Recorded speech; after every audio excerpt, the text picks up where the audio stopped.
right now. I'm with George Bignotti, the crew chief of the Dallenbach and Johncock cars. George, give us an estimation as we come fairly close to the halfway mark in this race, how things are going for you. Well, they're going pretty well right now. Gordon Johncock's leading the race, but Foyt's right behind him, and he's awful tough. So it's a question of how we can keep up the tire changes, the pit stops, and how much boost we can put on later in the race. How about the fuel situation? I noticed that you've covered up that outside gauge. Is that for psychological reasons?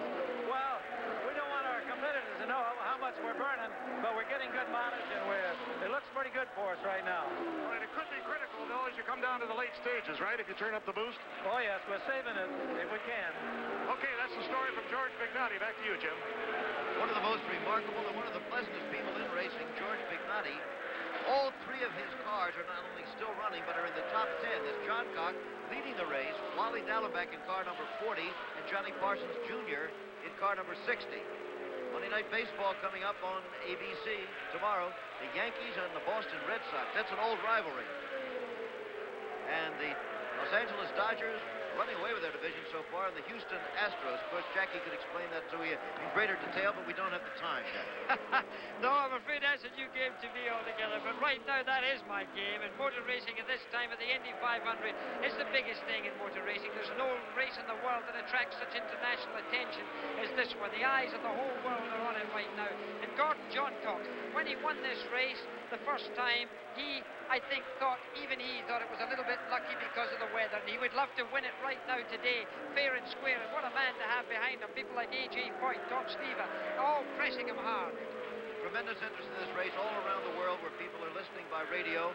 Unfortunately, Sid Collins, for many years, the voice of the Indianapolis 500, is not with us this year, racked by the pain of a terminal illness. Sid died by his own hand just a few weeks ago. We all miss him very much here. The race going on in Indianapolis. Gordon Johncock and AJ Foyt, still the principals. Foyt, after an unprecedented fourth victory here, nobody's ever done it. Here is Bobby Unser in the pits at Indy. He's been running third and fourth in this race. Very well up there, but this looks like a slow one. He's having conversation there. He's still got his visor up. They're still working on the car. They're putting it down. There doesn't seem to be the fever excitement there that I would normally expect. It's a long pit stop, 20.4 seconds. He doesn't even seem to be accelerating hard out of the pits. Well, excuse me, here is AJ Foyt coming into the pits, but not at his normal rate of speed. AJ, I think, is coasting in. Could be out of fuel. My goodness, if that's happened, he sort of has had this trouble before. One of the things about AJ Foyt, he's not only the driver, he's the crew chief in a way. He's the car designer. He's almost the chief mechanic. He's almost the boss of that operation. George Bignotti handles the entire administration of the Gordon Johncock car, but AJ Foyt almost runs that entire team himself. He's got some great hands working for him, but he's the boss, and if there's been a mistake at this time, it could be his mistake. Okay, well, that cost him a lot. Now let's go down to Bill Fleming.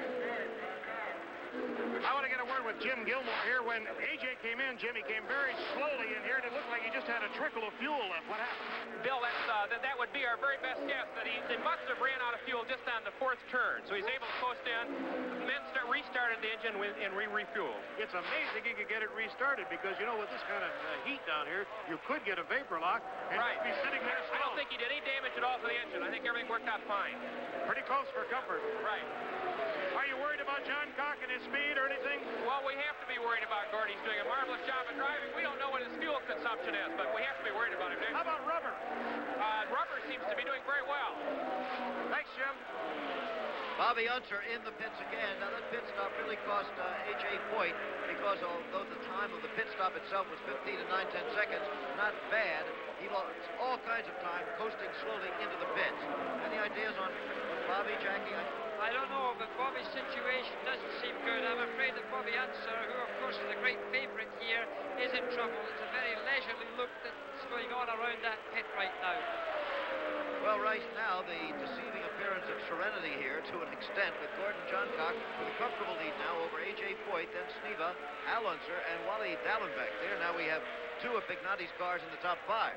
He's a remarkable man. These are the old cars, and there is Bobby Unser undoing his seatbelts, unplugging his communication from his helmet, and stepping outside with the American Eagle and his crash helmet. It must be a very disappointing disappointed Bobby Unser.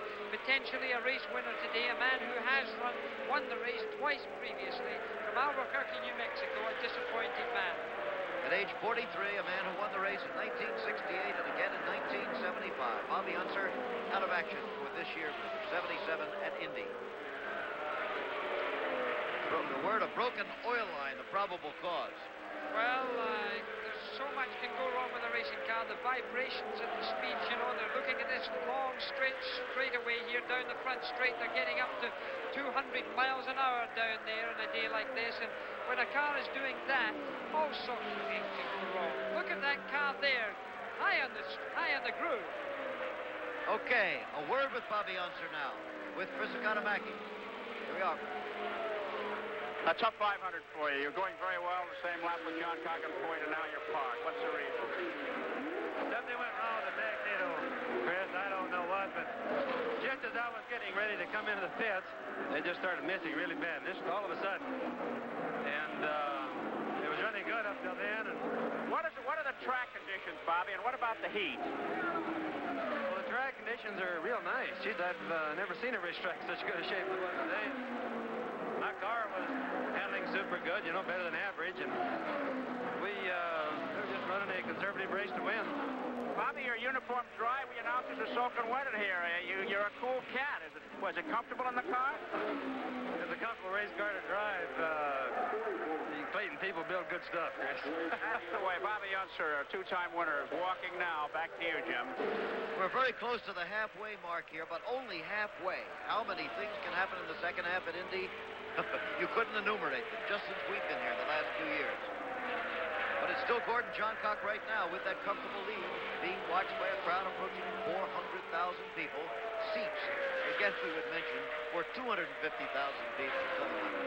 An incredible arena for sport. And look at the tire marks as cars are spun out of there as they come out of turn 2. That's been causing a lot of trouble. Turn 4 used to be the biggest trouble, but now turn 2 seems to be causing a lot of slippery conditions for drivers as they're now setting the car up.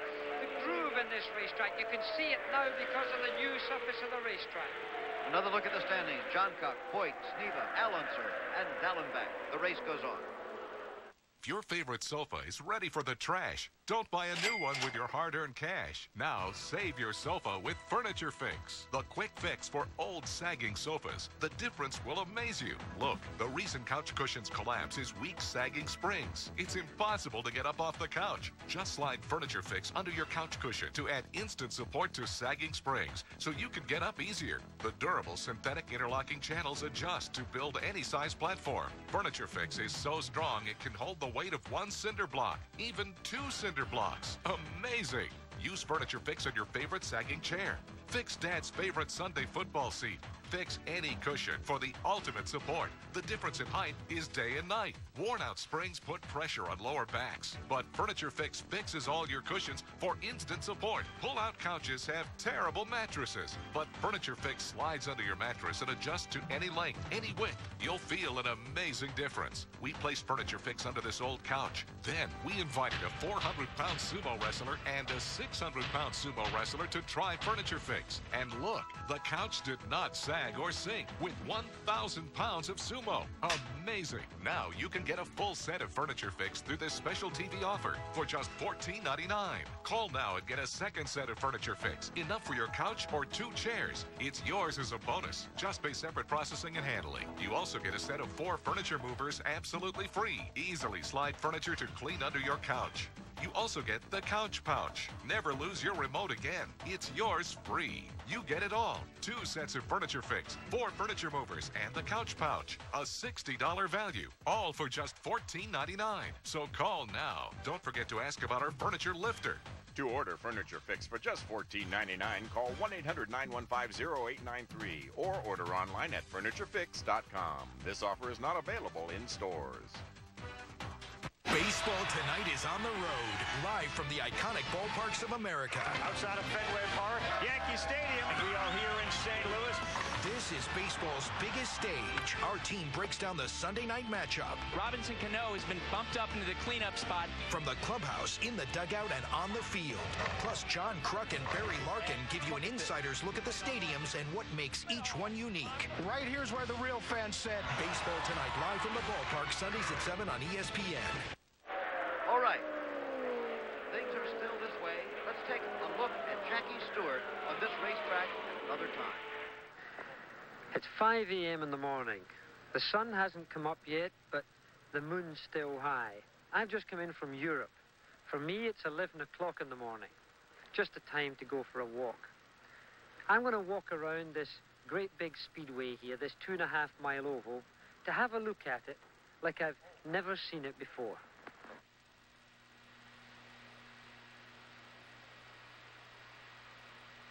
The eminence and the emptiness here at this time of the morning is awe-inspiring. Before we finish this walk, these empty seats will be filled up with the ardent enthusiasts who are prepared to sit outside all night waiting for the gates to open. I've walked out of pit lane and I find myself here in turn 1. The thing that immediately hits you is the new top surface. This has been put on for the 77 race. It's the first time that this racetrack's been surfaced all the way around for a very long time. You notice the dark line of the groove here. Then over there, the much lighter color where no driver wishes to tread. That's virgin territory, and if you get out there, the chances are you're going to have an accident. The track is absolutely immaculate. I can never remember in all of my experience ever seeing a racetrack so beautifully turned out and prepared for a race. Clarence Kriegel, the man who looks after this racetrack, should get a great big bouquet. There's hardly a speck of dirt between the wall and the racetrack itself on the outside, and then on the inside, the beautifully kept lawns, cut right to the edge of the track. And over there, you've got these flower beds, again, beautifully kept, and the finely manicured privet hedges behind that. Over there is something that I don't like. There's a single barrier over there, and that I don't approve of. If a race car were to lose a wheel up here through a mechanical failure or coming together, he could get into this infield here and hit that. He could even go right over it, and that isn't safe. I'd like to see triple height barrier there, or a concrete wall, or even chain link fencing would be better.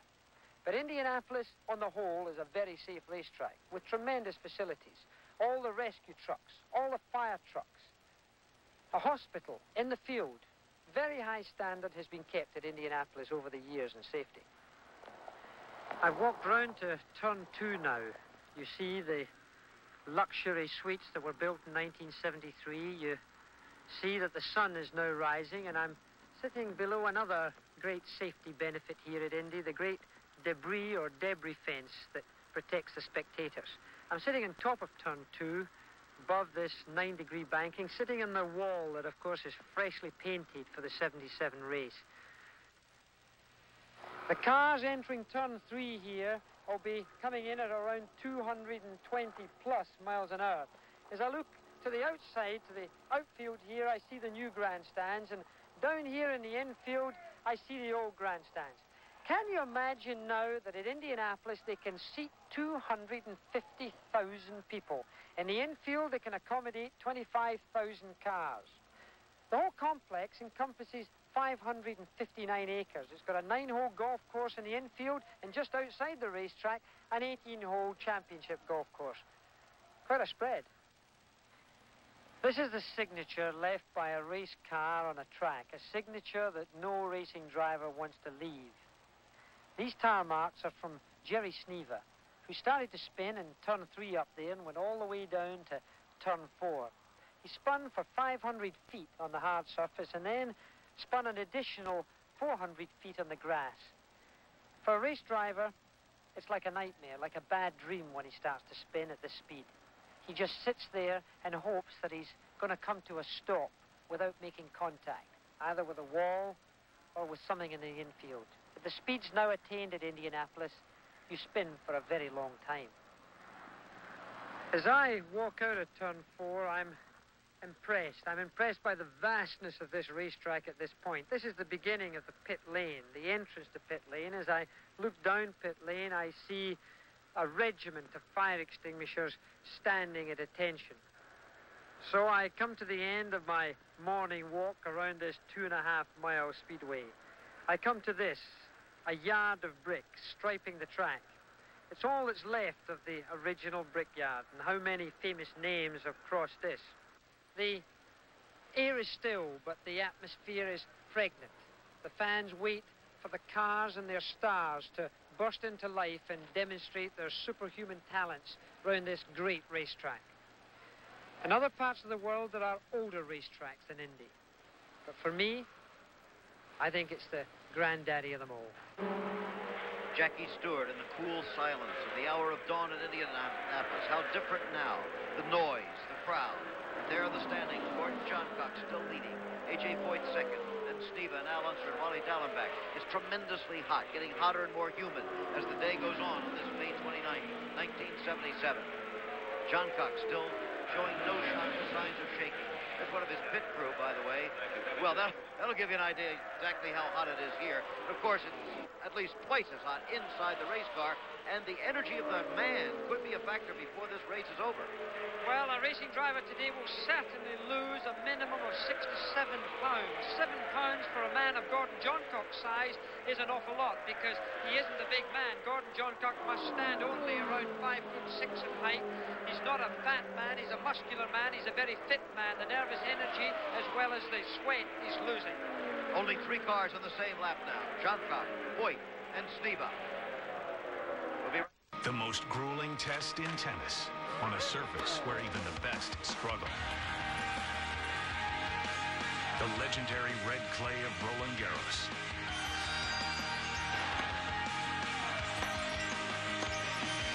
When strength gets you nowhere, focus is critical, and those who endure will prevail.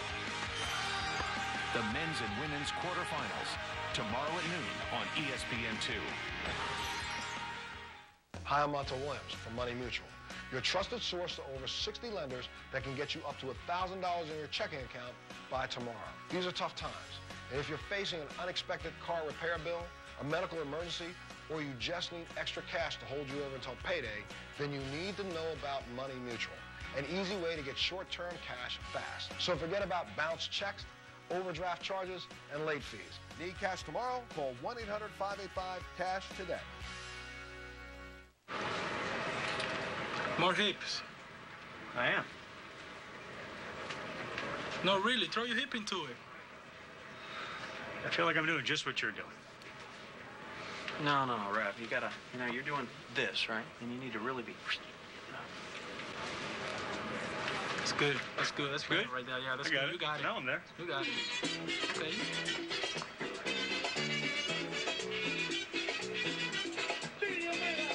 Oh, no. You broke your line again? So you'll wind and wind. What a waste of time. But no more.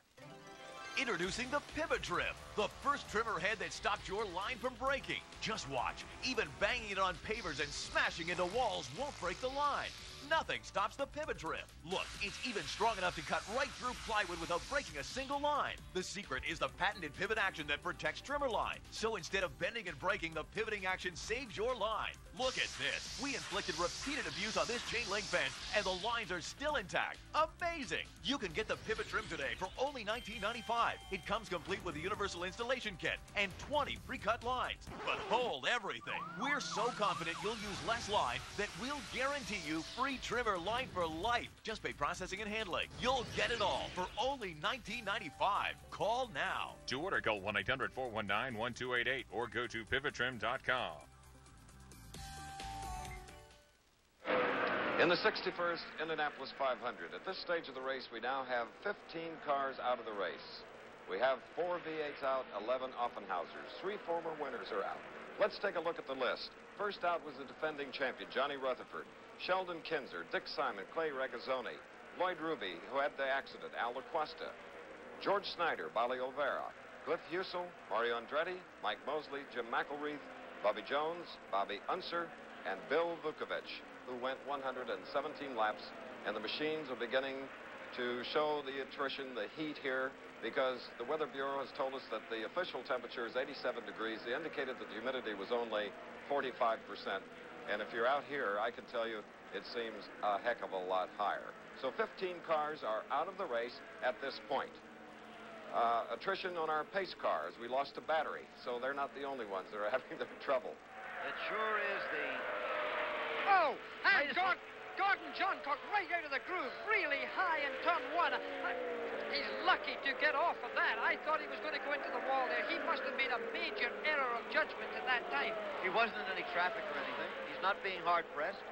He must have been thinking about something else, Jim, because he really almost had it all wrong. Remember, that car was entering that corner at around 200 miles an hour, and he just got it wrong. He just was in the wrong part of the racetrack. He looks as if he's driving it extremely erratically.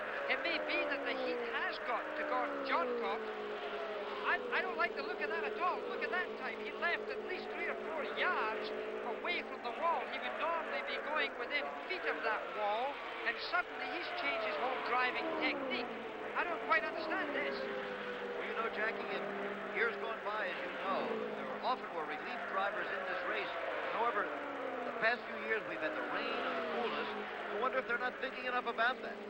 Well, maybe so. Maybe there is a relief driver in mind, but I don't know. Gordon Johncock at this time, it may be something to do with the handling of the car. It may be a tire situation, but it looks to me, you know, I've driven a racing car from time to time, and when I do get very hot, when I do get very tired, I'll occasionally have a bad spell in the middle of a race where it's difficult for me to get my head synchronized, and this could be the thing with him because this heat and humidity is very high.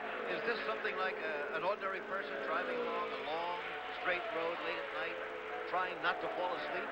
Is there a similarity? You have to shake your head? It is very similar, and it could be right now that the head is being shaken inside that car. He's within radio communication with George Bignotti, so it could be that George Bignotti knows something about what's going on, but he's in trouble. Of course, it's not only the heat in the air and the heat of the engine, but it's the suit that the driver wears. He's very hot in there. Been any number of serious accidents here in Indianapolis, which the drivers walk away from. Why? Because of the tremendous emphasis on safety ordered by the Speedway and by the sanctioning United States Auto Club. Safety in car construction and safety in what the drivers wear when they're at the wheel. Let's take a look now at the driver's safety equipment.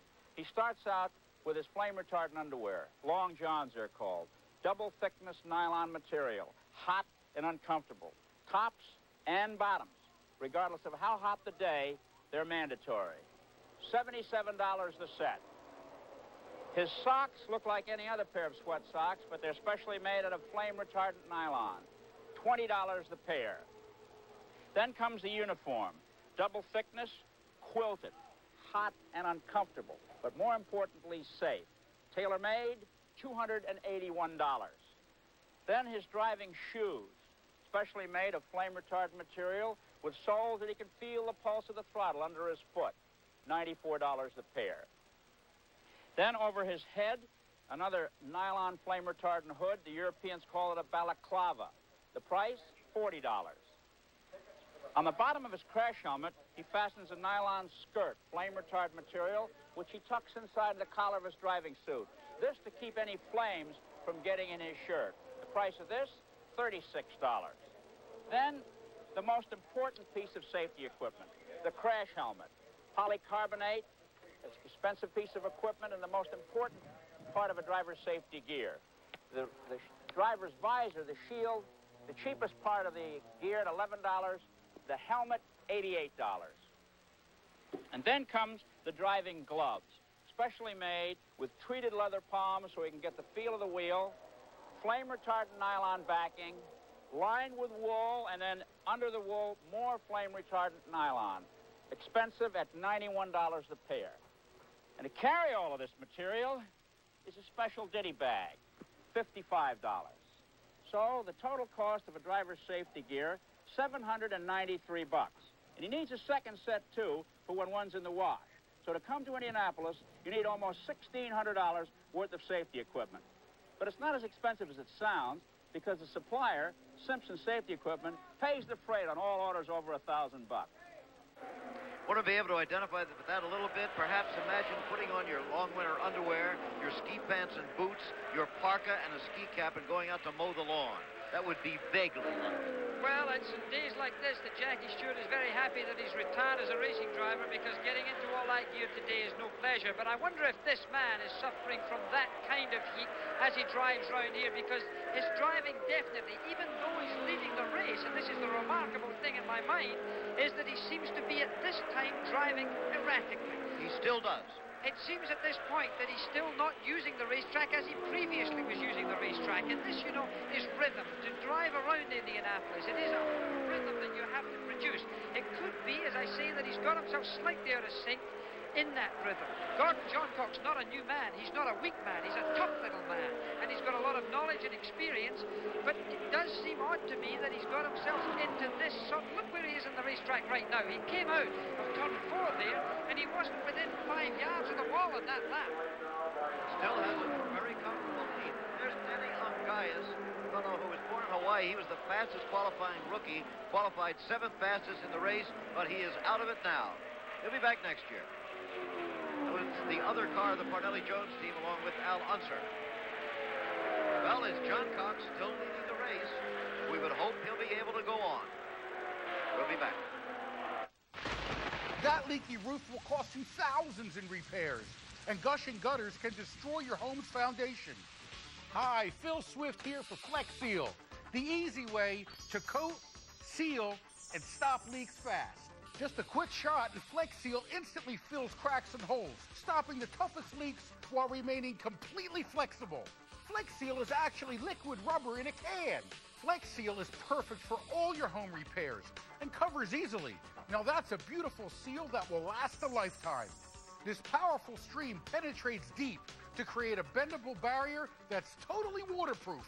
Flex Seal is perfect for roof repair and basement leaks. It's like a handyman in a can. This super strong rubberized coating is unaffected by weather. In extreme heat or cold, Flex Seal keeps its hold. Finally, it's easy to seal AC drip pans and stop leaks or drafts around windows.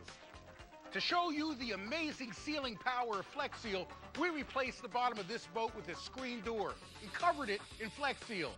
After a day on the water, not only does it stay afloat, but the inside is completely dry. Flex Seal is perfect for skylights, appliances, RVs, and so much more. Don't call a repairman to fix leaks and water damage. That'll cost you thousands of dollars. You can get Flex Seal right now for just $19.99. Flex Seal's new advanced formula is guaranteed to coat, seal, protect, and stop leaks fast. But wait, to make this the most amazing offer on television, we're going to double your order and send you 2 large cans of Flex Seal. Just pay additional processing. That's twice the sealing power for only $19.99.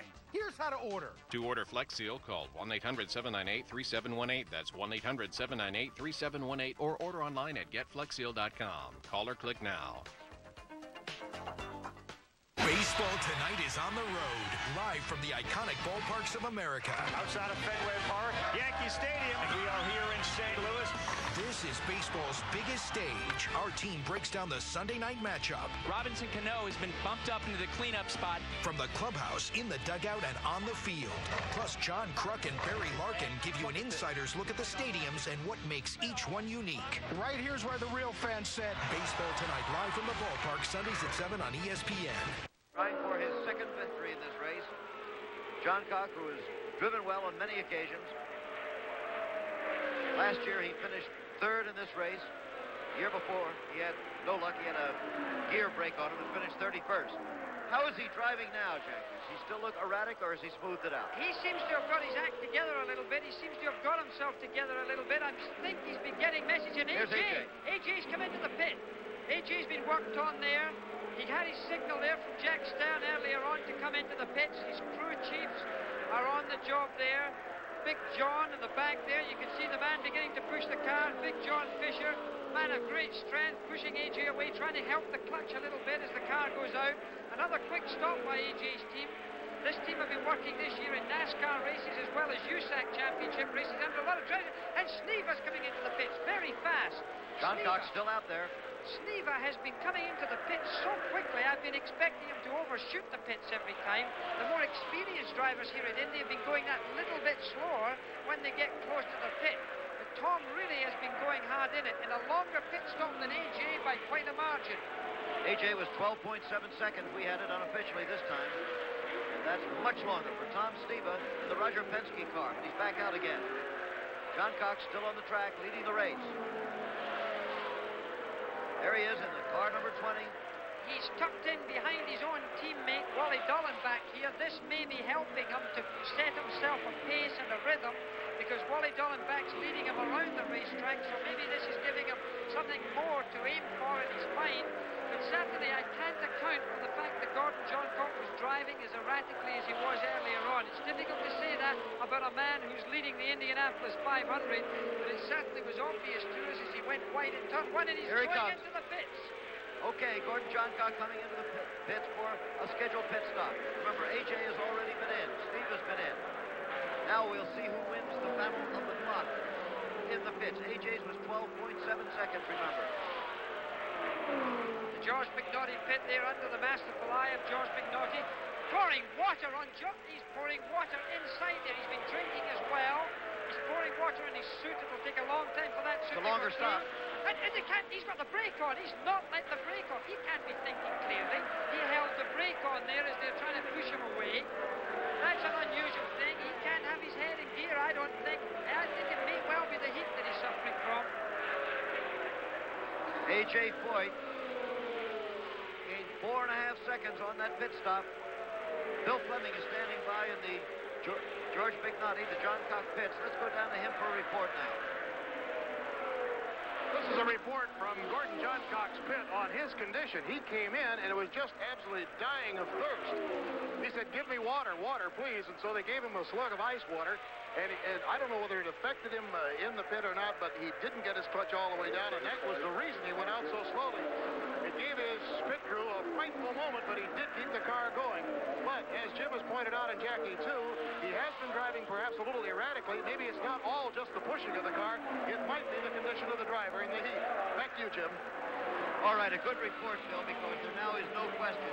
Gordon Johncock, by his own words, is suffering from the heat out there. He is suffering from the heat, there's no question about that, and it's difficult for Gordon to get his mind back in. He's got to think about his racing car, to think about the question of his pushing, his understeer.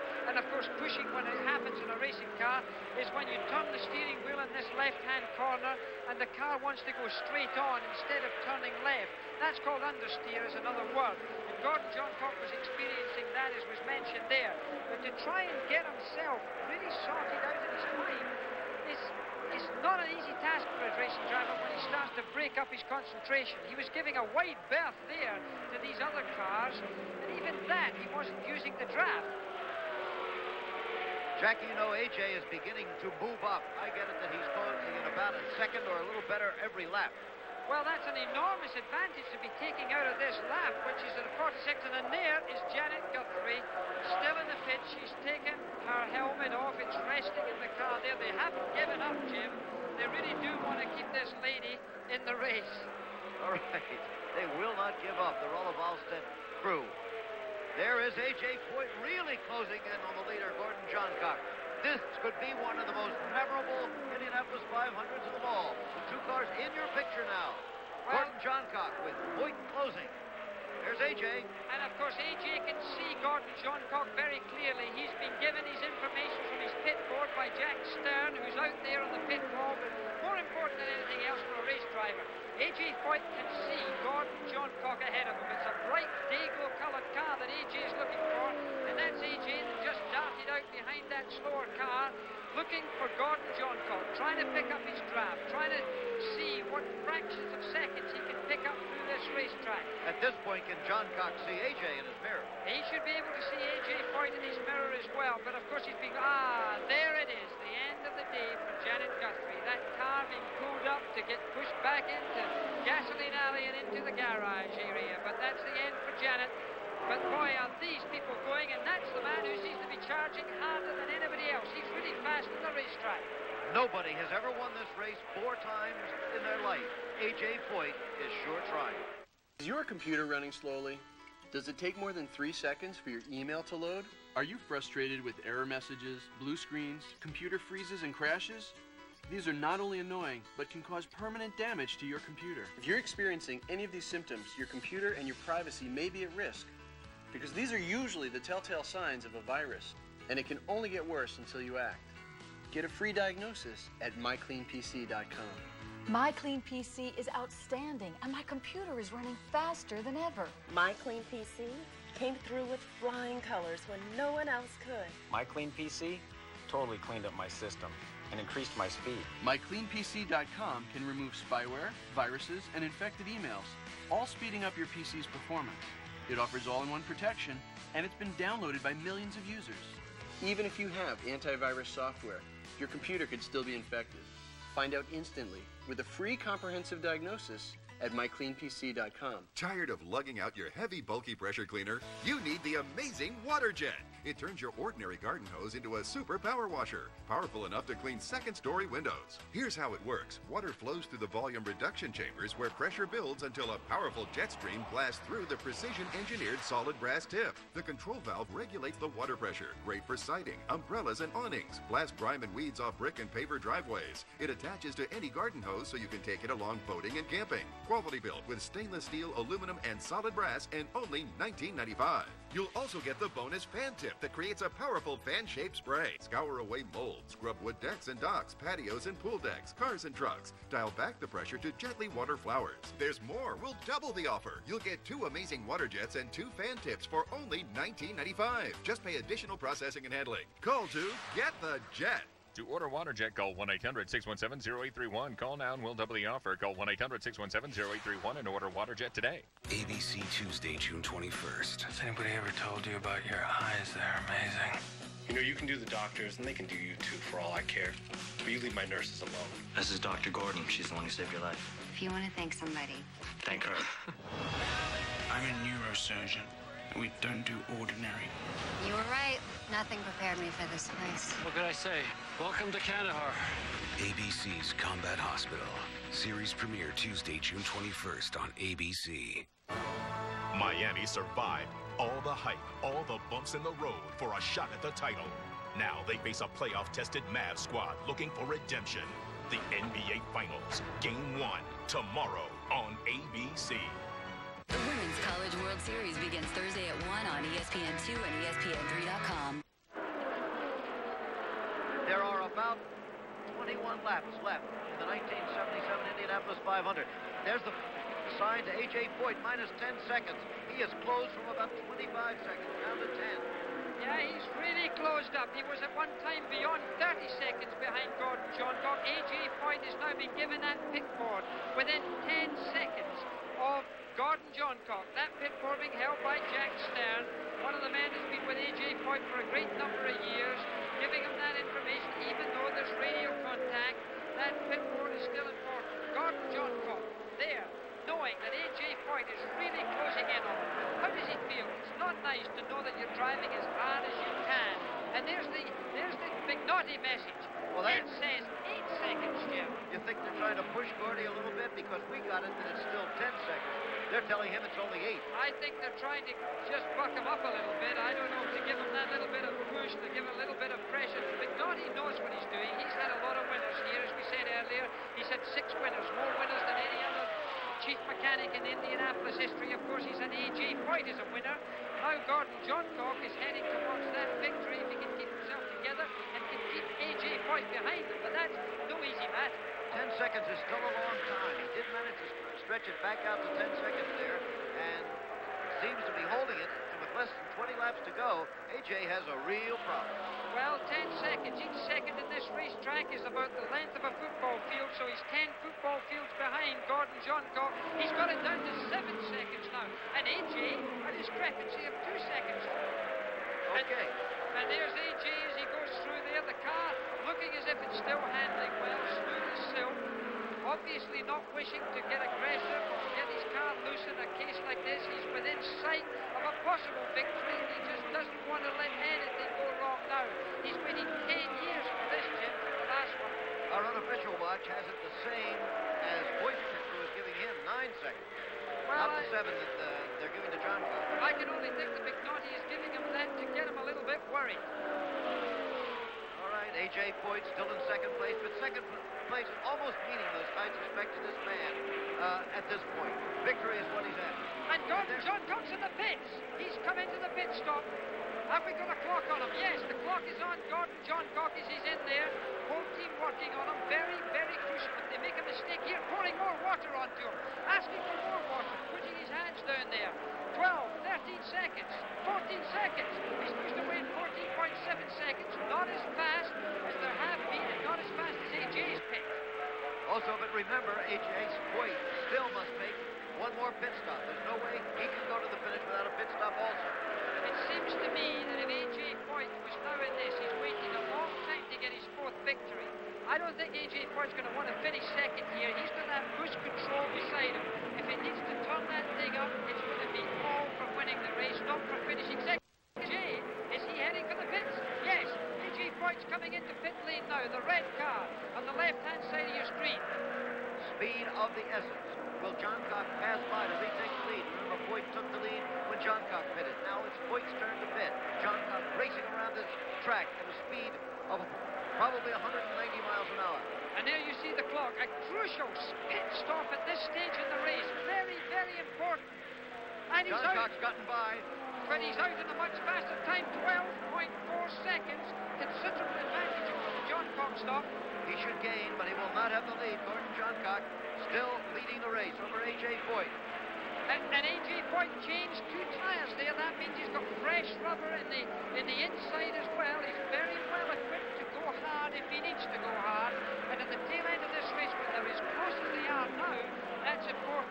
Gordon Johncock is ahead of him in the racetrack, and there aren't too many more laps left. He's ahead of him by 7 or 8 seconds. There are only 17 laps left in the race. So Gordon Johncock is moving toward what could be his second victory in the Indianapolis 500. He's pulled across. What's happened? Smoke. Gordon Johncock, the leader of the Indy 500, is running down the side of pit lane now. Still on the racetrack. He's got a big problem. We've seen this sort of thing so many times in Indianapolis. Just when it looked like it was all wrapped up, there he is off the track. It's all over for Gordon Johncock. AJ Foyt leads the Indianapolis 500. He can't get out the car quick enough. He's really getting out. He's struggling to get out. He's a tired man. Look at his head. He's tired. He's very tired. He's wanting to get out. There's no one near AJ now. Almost staggering out the race car there. And there's the Gordon Johncock pit. Look, they've got their heads down. The pit board is slammed down. He's sitting down in the car. He's tired. He can't even take his helmet off. And how discouraged he must be. Victory right within his grasp. And there is AJ Foyt. He must almost be disbelieving of what has happened here. Well, AJ Foyt must now know that Gordon Johncock is out of the race. He's been told in his radio, I am sure. The crowd are screaming. You can hear them over the noise of these cars as Gordon Johncock now has his helmet off. I know the feeling. 8 laps from the end in 1966, I fell out of the motor race while I was leading the race by quite a big margin. But there's the man now that is leading the race by a considerable margin, AJ Foyt. And this could be a historic race, Jim, to win his 4th Indy 500. Well, nobody's ever done it, as we've mentioned so many times. And AJ has chased this elusive prize for so long. It was 10 years ago we watched him win for the last time here in Indianapolis, and then go on to win the 24 Hours of Le Mans less than 2 weeks later. The only man ever to accomplish a feat like that. And now he must be just hoping that everything will stay together for the remainder of the race. With that big long shot, it almost looked to hit the whole racetrack on his own. Gordon Johncock is down in the creek. I don't know whether he's in it or getting some water. There, splashing himself with water. We'll be back. If you're looking at a home security system, or even if you already have one, ADT can give you so much more.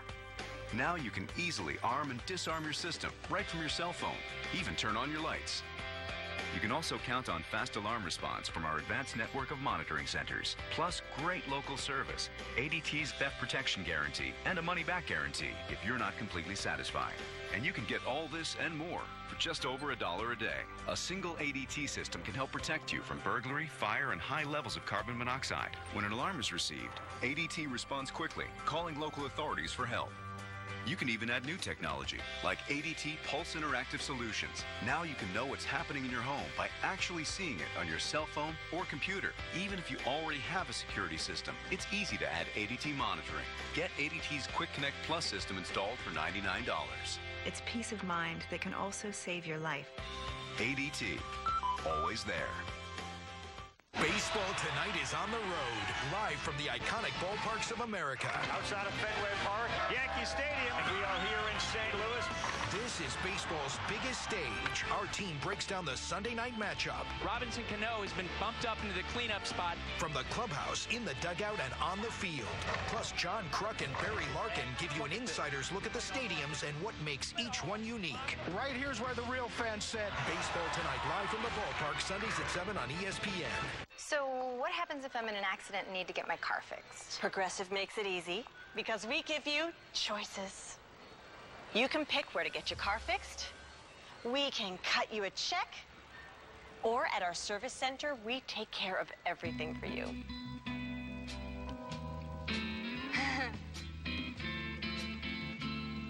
Oh, so many choices. Take your time. The service center. Okay. Giving you choices. Now that's Progressive. Call or click today.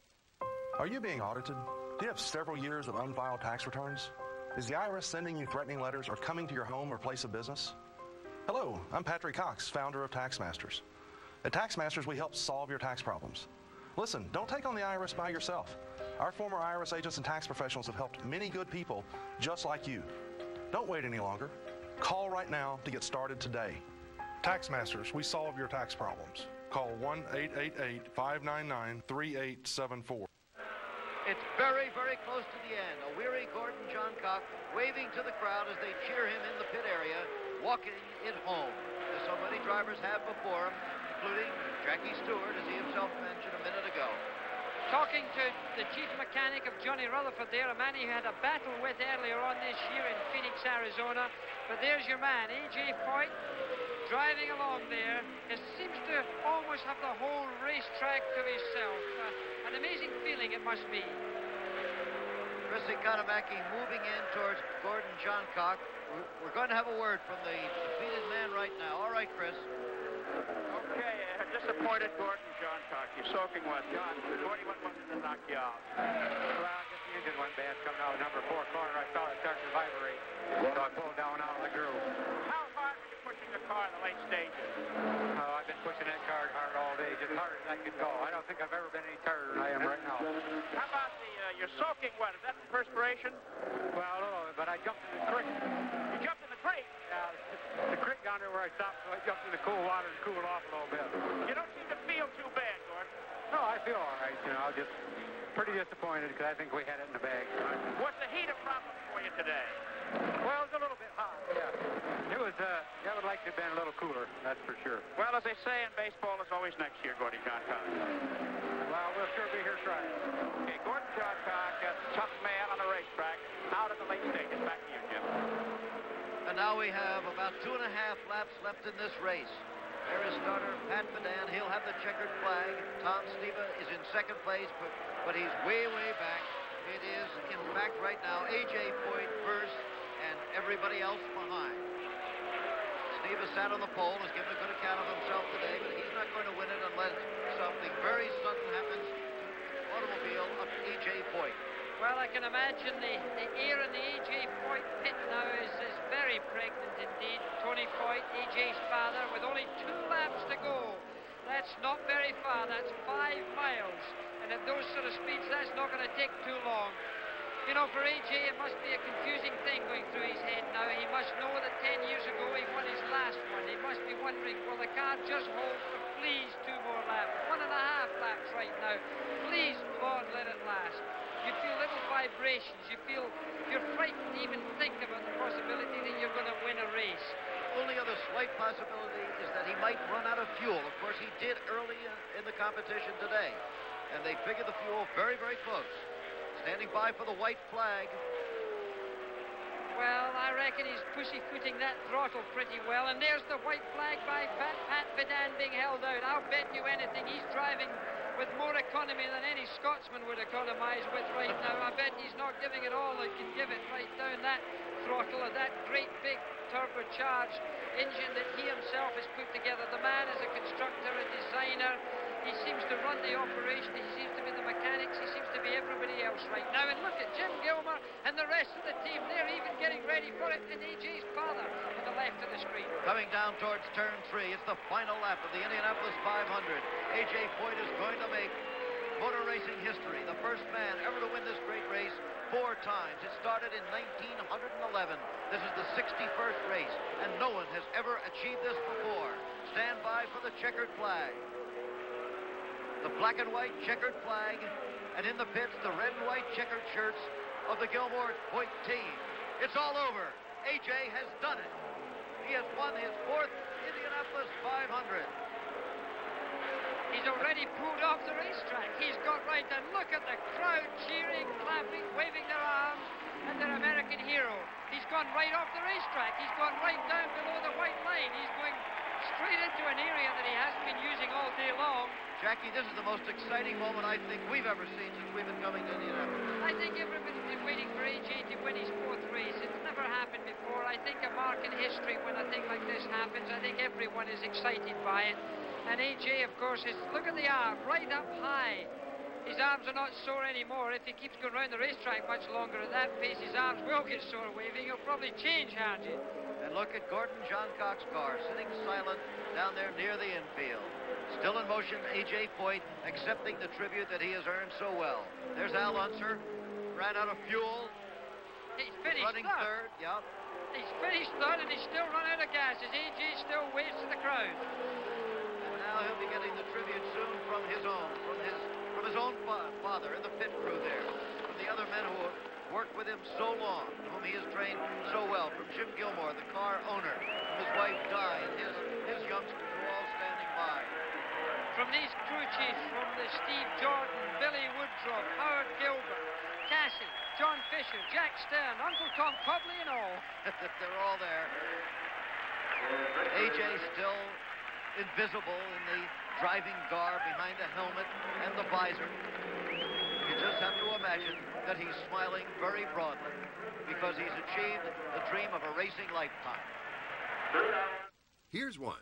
There's one. They're everywhere. Cars with hazy, dull, oxidized headlights. Now you can't see at night. Replacing them can take hours and cost hundreds of dollars. Don't do it. Save time, money, and more. Get Fast Bright Lens Restore. The Lens Restore kit that brings your headlights back to showroom new in as little as 30 seconds. Just wipe it on and wipe it off. And watch the haze turn to crystal clear. It's that easy. This demonstration proves the Fast Bright Restored headlight is over 5 times brighter. That means you'll see and be seen clearer and farther away. Well, I think it's like night and day. It's unbelievable. It looks like showroom. It really came out really nice, very fast. Can't wait to do the other one. Go from an embarrassing ride to a car you would be proud to drive. The secret is Fast Bright Lens Restore's professional formula that removes the outer layer of oxidation. Then it polishes, seals, and protects, leaving you with a showroom new lens in as little as 30 seconds. It was amazing. It was magic. We'll be able to see at night now. Driving with oxidized headlights at night is dangerous. With Fast Bright, you'll see everything clear and bright, and everyone will see you at night. Cars, trucks, and vans all restored to showroom new in as little as 30 seconds. This professional headlight restoration guy wants to charge you $100. Do it yourself in as little as 30 seconds with Fast Bright Lens Restore for just $20. Call right now and we'll cut the price in half. You get the complete Fast Bright Lens Restore Kit for just $10. But to make this the best deal on TV, we'll double the offer so you can restore your sons, daughters, and family's headlights to showroom new in as little as 30 seconds. Just pay separate processing and handling. You'll get 2 complete Fast Bright Lens Restore Kits, an amazing $40 value for only $10. Call or click now. Call 1-800-624-1439 to order your Fast Bright Lens Restore and receive the double offer. You get 2 complete kits for just $10. This offer is not available in stores. Call 1-800-624-1439 or log on now. The most grueling test in tennis on a surface where even the best struggle. The legendary red clay of Roland Garros.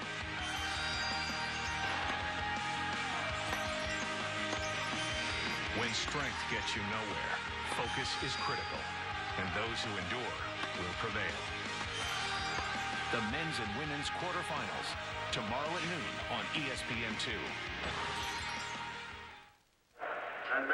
And now there it is, the greatest lane in the state of Indiana, Victory Lane at the Indianapolis Motor Speedway. Hundreds of thousands call this 42-year-old racer their hero.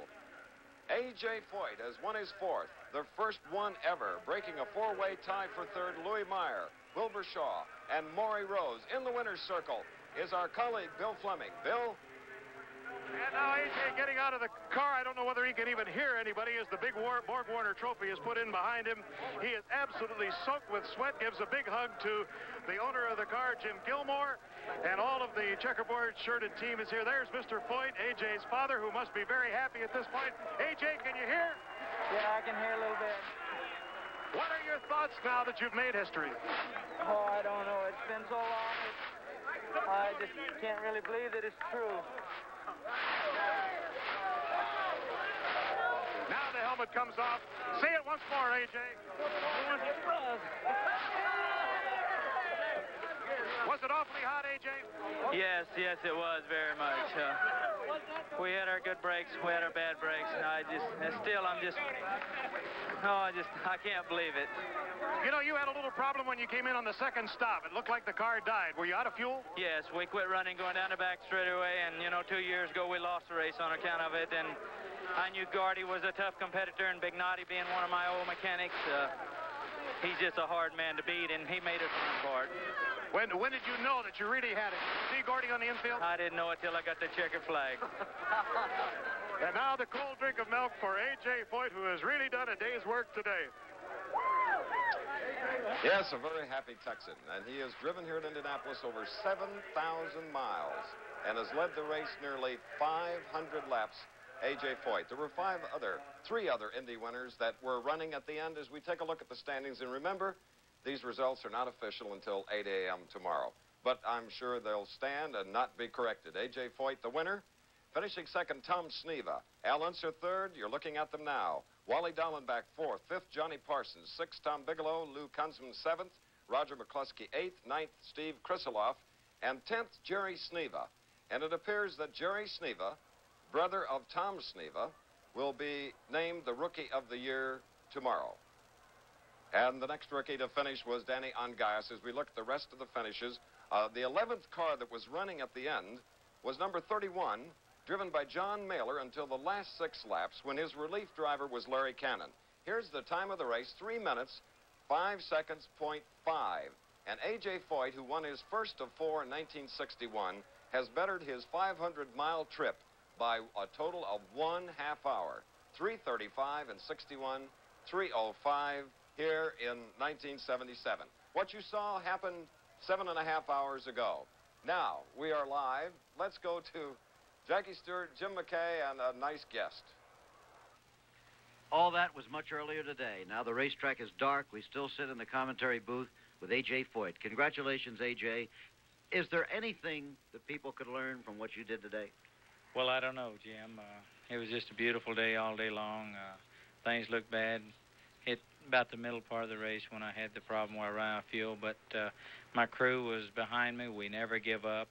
We never quit, and it looked like we were running strong all day. It looked like we could handle most of the people, but we wasn't able to put it together, and we were going to wait till the last 10 laps and just go for broke. You said a little something right after the race about not giving up, and something you had said to your own kids about that. This is quite true. You know, I've had my children before, and they'll start a project, and they'll want to give up, and like I said earlier, I said, this is what's wrong with the world today. So many people will start, you know, beautiful projects, and if things don't work out just right, they want to give up. And I've always said you can never be a winner when you want to be a quitter. And I think that's what made us as successful as we have been in racing or whatever we have tried, because we've never give up. Of all the days in your life, where does this one rank? This has to be the one. AJ, I don't think I've ever seen a more emotional AJ Foyt than when you came into victory lane. Well, this is quite true, Jackie. I had tears in my eyes the last 4 or 5 laps because I guess the good Lord wanted me to run 500 miles and be a true 500-mile winner 4 times, because I felt last year and year before last that we had a good shot at winning the race, and the rain come along and we lost the race. But I'm glad it worked out like it did.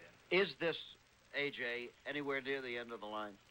Well, as long as I'm still healthy, and like I said before, and I don't really tire out or I stay in pretty good condition, I'm going to continue for a while. After you won the race in 1967, I believe you ended up eating a hamburger along about midnight. That was your victory dinner. You going to get a better one tonight?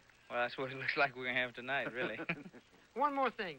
Why did you run out of fuel? Whose fault was that, A.J. Foyt? I really don't know, Jackie. To be honest with you, we have discussed it a little while. We'll go into it in more detail tomorrow. But actually, Steve and myself, the only thing I can think of, we must have had an air pocket because there's no way that we should have run out of fuel. It's just one of them misfortune things. You, AJ, I believe, have now won $1 million on this racetrack alone. Yes, I think we have won over $1 million today in prize money at this particular track, which I think is a record in itself. What are you going to set yourself as a new goal? Is there anything left? I guess go for 5.